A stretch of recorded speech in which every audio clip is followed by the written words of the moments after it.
네, 여러분 안녕하십니까. 6월 9일 송영진 방송의 아침 간추린 뉴스 썰 시간입니다.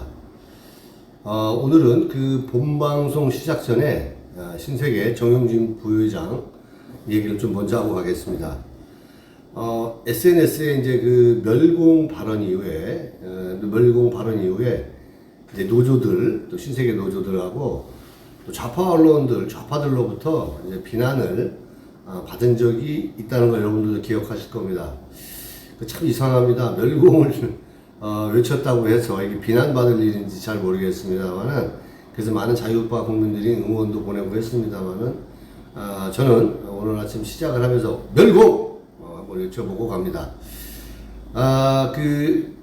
또 이 밖에도 이제 윤석열 대통령 취임식 날은 또 이제 그 무지개와 함께 또 자유도 외쳐가지고 또 화제를 일으킨 적이 있었죠. 참 뭐 대단한 분 같아요.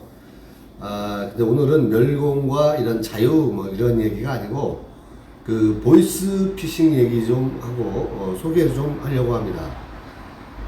저도 이제 이 보이스 피싱에 대한 이 부분은 똑같은 문자를 저도 받아본 적이 있는데, 내용이 뭐냐면, 엄마 내 핸드폰 고장 났어요.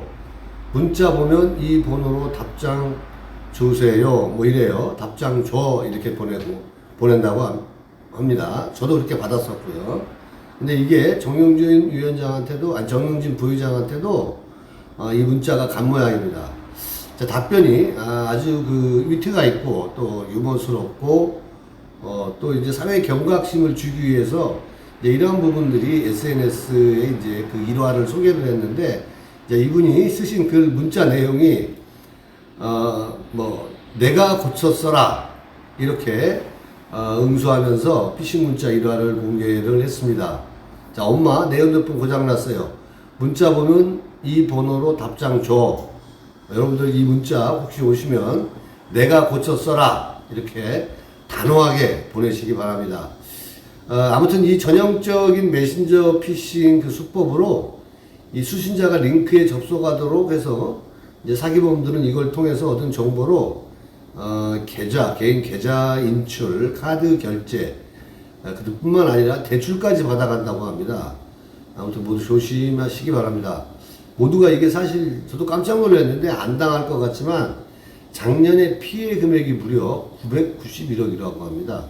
그 중에 이제 58.9%가 그 피싱 문자, 이러한 거라니까 한 500억 정도가 이렇게 사기를 당하는 거죠. 많은 서민들이. 자, 여러분들 모두 조심하시기 바랍니다. 첫 번째 소식은 여러분들 다소 이제 좀 슬픈 소식인데요. 서민들의 그 애환과 함께한 방송인 송혜, 저와 동시입니다만은 송혜 선생님이 별세를 했습니다. 자, 우리는 그분을 이 시대의 어른이라고 합니다.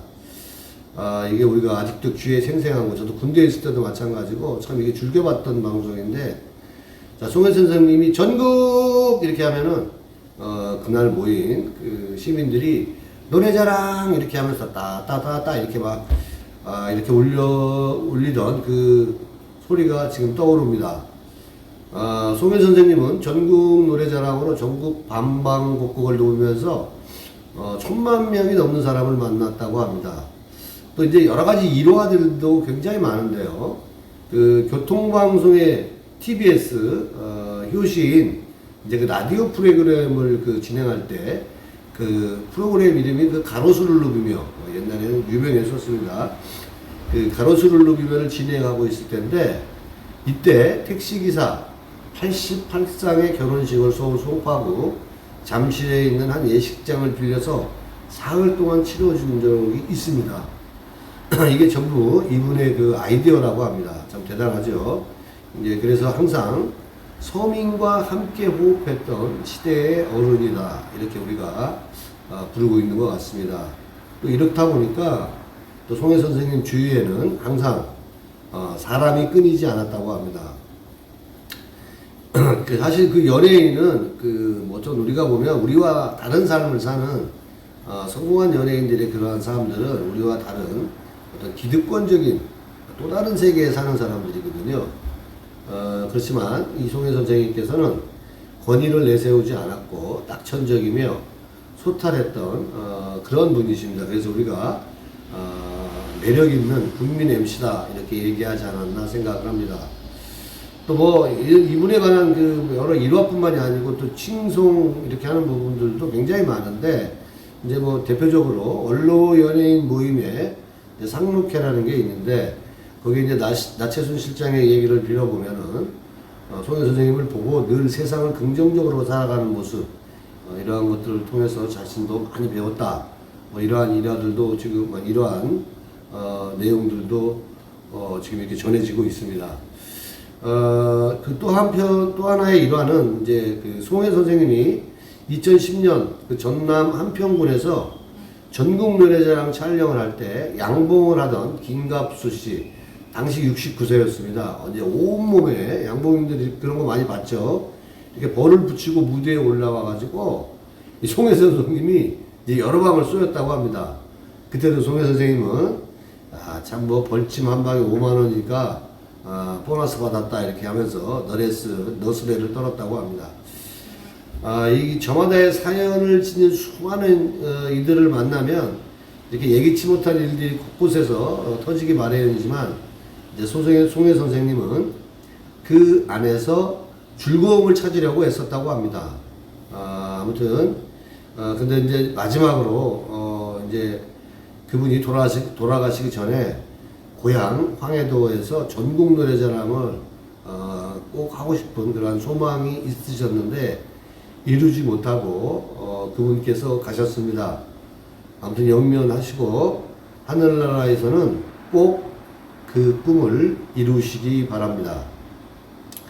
자, 두 번째 소식은 좀 반가운 소식 전해드리겠습니다.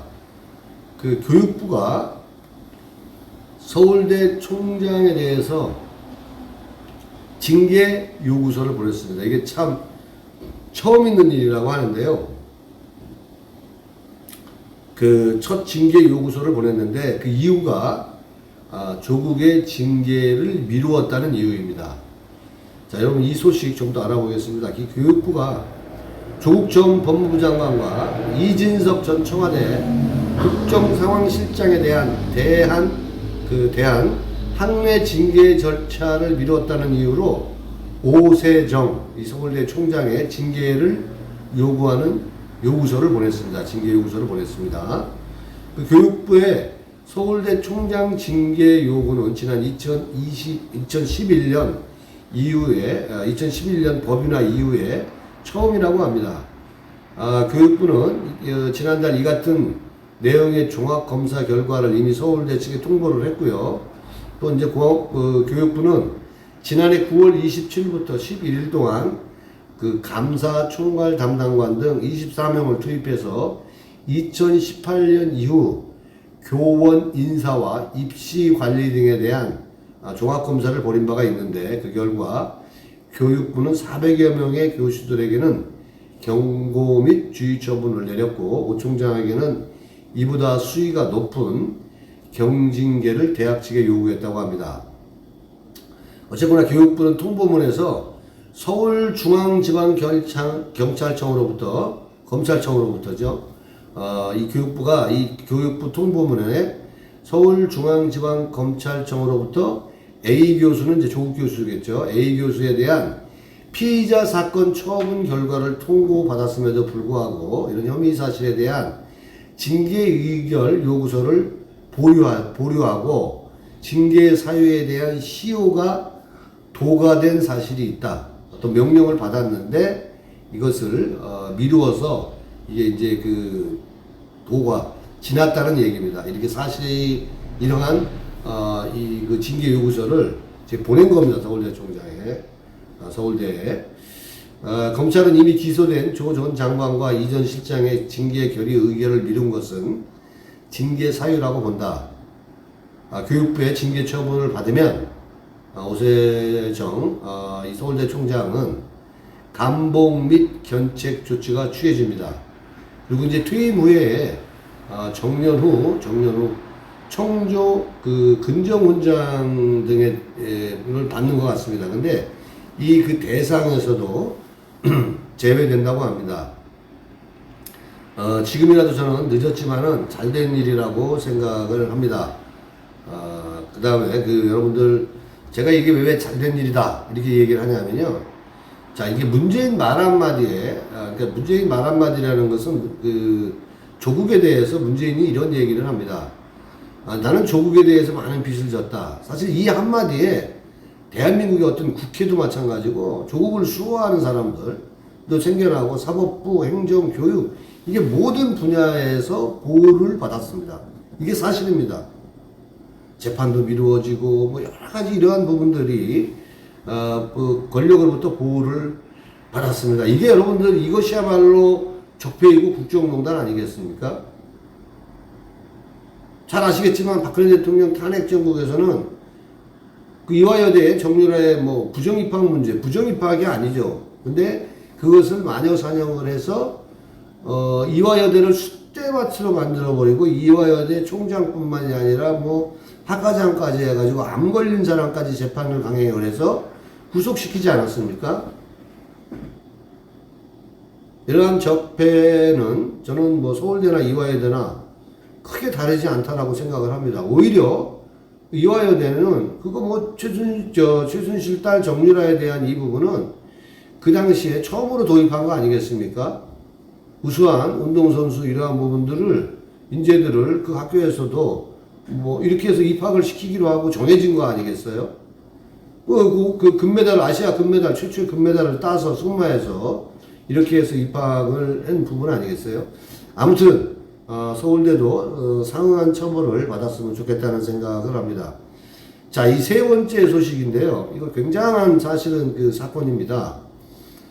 민주당에 관한 소식인데, 이재명 개딸들, 이게 상당히 조직적이고 배후가 있다라고 본다. 민주당의 홍영표 의원이 이렇게 돌직구를 던졌습니다. 이거는 작심을 하고 던지는 겁니다. 아마 홍영표 씨가 8월 달에 열리는 전당대회에 출마하기 위해서 이러한 그런 것들도 있겠죠. 그리고 또 이제 그것뿐만이 아니고 당이 원하니까 희생하기 위해서 개항을 선거에 나왔다는 것 자체가 다 거짓말이라고 합니다. 이런 이재명에게 이런 직격탄을 날렸습니다. 그 다음에 이 상당히 조직적이다. 이게 무슨 얘기냐면, 예를 들어서 이 밖에 이제 원내대표 선거가 있다 그러면은 누구를 찍어라, 명확하게 이러한 부분들이 기획되고 있고 상당히 조직적으로 움직인다고 합니다. 또 이제 그뿐만 아니고 중요한 정치적 상황, 특히 당내의 정치적 결정을 해야 할 때는 어김없이 이렇게 문자 폭탄이 온다고 합니다. 이 정도면 거의 이재명의 지저분한 민낯이 드러나고 있는 거 아니겠습니까? 그런데 이제 국민 앞에 나타나면 굉장히 선량한 척하고 피해자 코스프레하고 대장동을 자기가 설계했다라고 얘기하고 방송에 나와서는 대장동 게이트의 주범이 또 윤석열이라고 얘기하는 이 지저분한 모습들. 원래 이 성남시가 시장으로 있을 때 여러분들, 거기에는 제가 봤을 때는 김경수의 드루킹 댓글 조작보다 더한 그러한 댓글 조작, 여론 조작단이 저는 있었다고 봐요. 그 당시에 트위터에 엄청났거든요. 공무원들이 일 안 하고 아마 이것도 조사하게 되면 이재명이 아마 구속갈 거예요. 구속될 겁니다. 100%. 이게 공무원들이 일 안 하고 그냥 이재명 칭찬하고 이런 트위터 길들이 엄청났었습니다. 솔직히 다 국민들이 잊었는지는 모르겠지만. 홍영표 씨 말을 더 빌리면은, 이게 말리고 비판해야 될 사람들이 잘한다는 식으로 방관하고, 이게 갈수록 심해지고, 이런 부분들이 어제 오늘 일이 아니라고 합니다.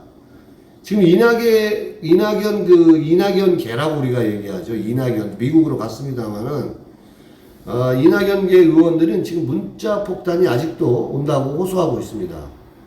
아마 이건 민주당의 강성 지지층들일 텐데, 이게 참 성남시에 있던 이재명의 댓글 부대일까요? 누굴까요?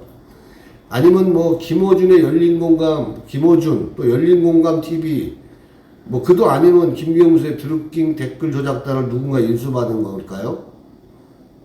근데 합리적인 의심을 해봅니다. 이 부분도 저는 명백히 밝혀져야 된다라고 생각합니다. 대개분들도 마찬가지고 이재명의 이 강성 지지층들에 의해서 정치가 사실은 희화화됐고 이러한 쓰레기 같은 이재명 같은 사람이 지금 국회에 들어오게 되지 않았습니까? 이러한 부분들에 대해서는 우리가 분명히 한번 명확하게 짚고 넘어가야 되고 선진 민주주의 국가에서는 볼 수가 없는 그러한 지금 상황 아니겠습니까? 이건 민주주의의 근간을 흔드는 행위라고 저는 생각을 하고 있습니다. 자, 여러분들 다음 네 번째 소식은 뉴데일리의 단독 보도 내용을 인용해서 지금 제가 좀 전해드리겠습니다. 지금 윤석열 정부의 지금